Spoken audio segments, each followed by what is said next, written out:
From the historic East Room of the White House in Washington, the National Broadcasting Company brings you a special program during which you will hear the President of the United States. The occasion today is the formation of the United Nations Relief and Rehabilitation Administration. The UNRRA has been established by the signing of an agreement by 44 governments or administrations, 33 United Nations, 10 nations associated with the United Nations in this war, and the French Committee of National Liberation. The signing of this document has just been completed within the past few minutes, and momentarily now the Chief Executive will speak to the delegates before their departure for Atlantic City, where the first official and formal sessions of the newly created body will be held. All seems to be now in readiness. Ladies and gentlemen, the President of the United States. Gentlemen, on behalf of the host nation, I welcome you to this historic conference. Here in the White House, seated about a table in the historic East Room, are representatives of 44 nations, United Nations, and those associated with them. The people of these 44 nations include approximately 80% of the human race, now united by a common devotion to the cause of civilization and by a common determination to build for the future a world of decency and security and, above all, peace. Representatives of these 44 nations, you gentlemen who represent them, have just signed an agreement creating the United Nations Relief and Rehabilitation Administration, commonly known by a simpler word, UNRRA. This agency will help to put into practical effect some of the high purposes that were set forth in the Declaration of the United Nations on January 1st, 1942. Coming after the declarations of Moscow recently, this agreement shows that we mean business in this war in a political and humanitarian sense, just as surely as we mean business in a military sense. It is one more strong link joining the United Nations and their associates in facing problems of mutual need and mutual interest. The agreement, which we have all just signed, is based on a preamble in which the United Nations declare that they are determined that immediately upon the liberation of any area, the population thereof shall receive aid and relief from their sufferings, food, clothing, and shelter, aid in the prevention of pestilence, and in the recovery of the health of the people, and that preparation and arrangement shall be made for the return of prisoners and exiles to their homes, and for assistance in the resumption of urgently needed agricultural and industrial production, and the restoration of essential services. That is the preamble of the agreement which has just been signed here today. All of the United Nations agree to cooperate and share in the work of UNRRA, each nation according to its own individual resources, and to provide relief and help in rehabilitation for the victims of German and Japanese barbarism. I think it is hard for us to grasp the magnitude of the needs in occupied countries. The Germans and the Japanese have carried on their campaigns of plunder and destruction with one purpose in mind, that in the lands they occupy there shall be left only a generation of half-men, undernourished, crushed in body and spirit, without strength or incentive to hope, ready in fact to be enslaved and used as beasts of burden by the self-styled master races. The occupied countries have been robbed of their foodstuffs and raw materials, and even of the agricultural and industrial machinery upon which their workers must depend for employment. The Germans have been planning systematically to make the other countries economic vassals, utterly dependent upon, completely subservient to the Nazi tyrants.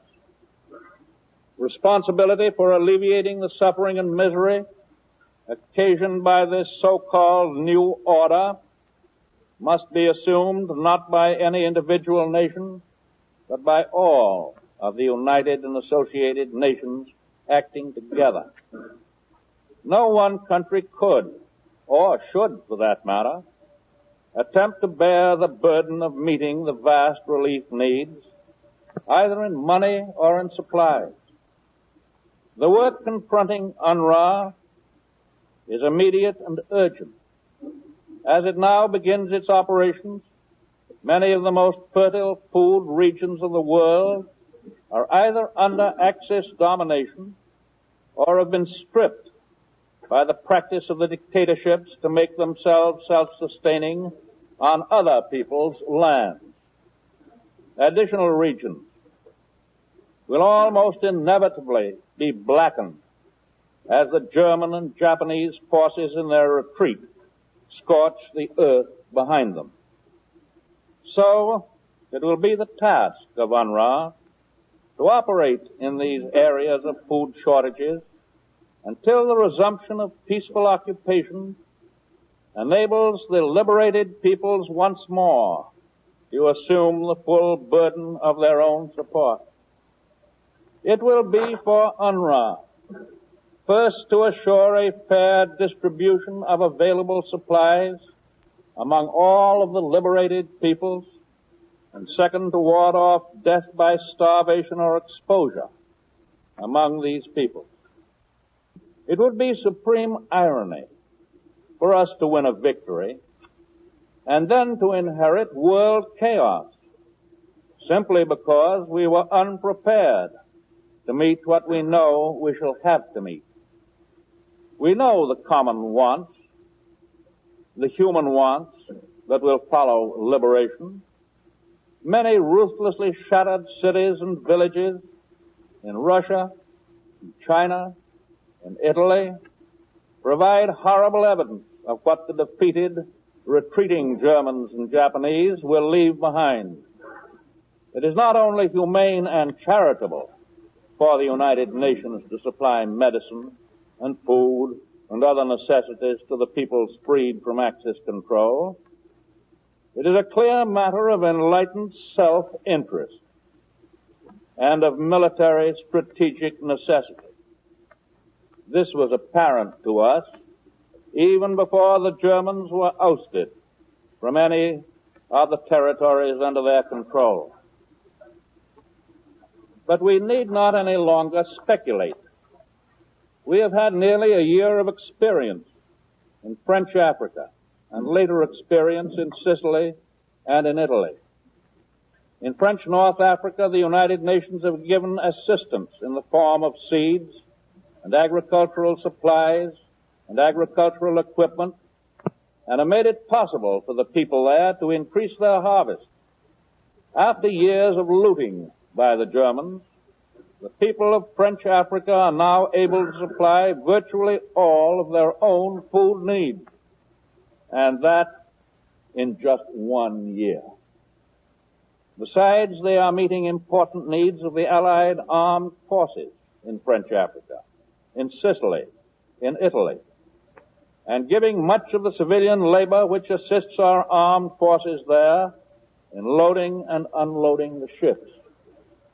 The assistance rendered to the liberated peoples of French Africa was a joint venture of Great Britain and the United States. The next step, as in the case of other joint operations of the United Nations, is to go further. It is to handle the problems of supply for the liberated areas on a United Nations basis, rather than on the cooperation of only two nations. We have shown that while the war lasts, whenever we help the liberated peoples with essential supplies and services, we hasten the day of the defeat of the Axis power. When victory comes, there can certainly be no secure peace, until there is a return of law and order in the oppressed countries, until the peoples of these countries have been restored to a normal and healthy and self-sustaining existence. This means that the more quickly and effectually we apply measures of relief and rehabilitation, the more quickly will our own boys overseas be able to come home.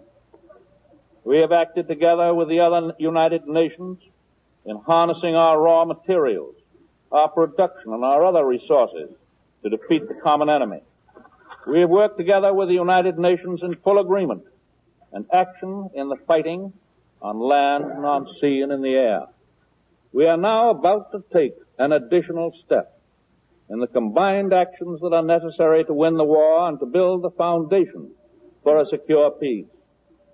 The sufferings of the little men and women who have been ground under the Axis heel can be relieved only if we utilize the production of all the world to balance the want of all the world. In UNRWA, we have devised a mechanism based on the processes of true democracy, a mechanism that can go far toward accomplishment of such an objective in the days and months of desperate emergency that will follow the overthrow of the Axis. As in most of the difficult and complex things in life, nations will learn to work together only by actually working together. Why not? We nations have common objectives. It is therefore with a lift of hope that we look on the signing of this agreement by all of the United Nations as a means of joining them together still more firmly. Such is the spirit, such is the positive action of the United Nations and their associates at the time when our military power is becoming predominant, when our enemies are being pushed back all over the world. In defeat or in victory, the United Nations have never deviated from adherence to the basic principles of freedom and tolerance and independence and security. Tomorrow, at Atlantic City, the UNRWA begins its first formal conference and makes the first bold steps toward the practicable, workable realization of a thing called freedom from want. The forces of the United Nations are marching forward, and the peoples of the United Nations march with them. So, my friends, on this historic occasion, I wish you all the success in the world.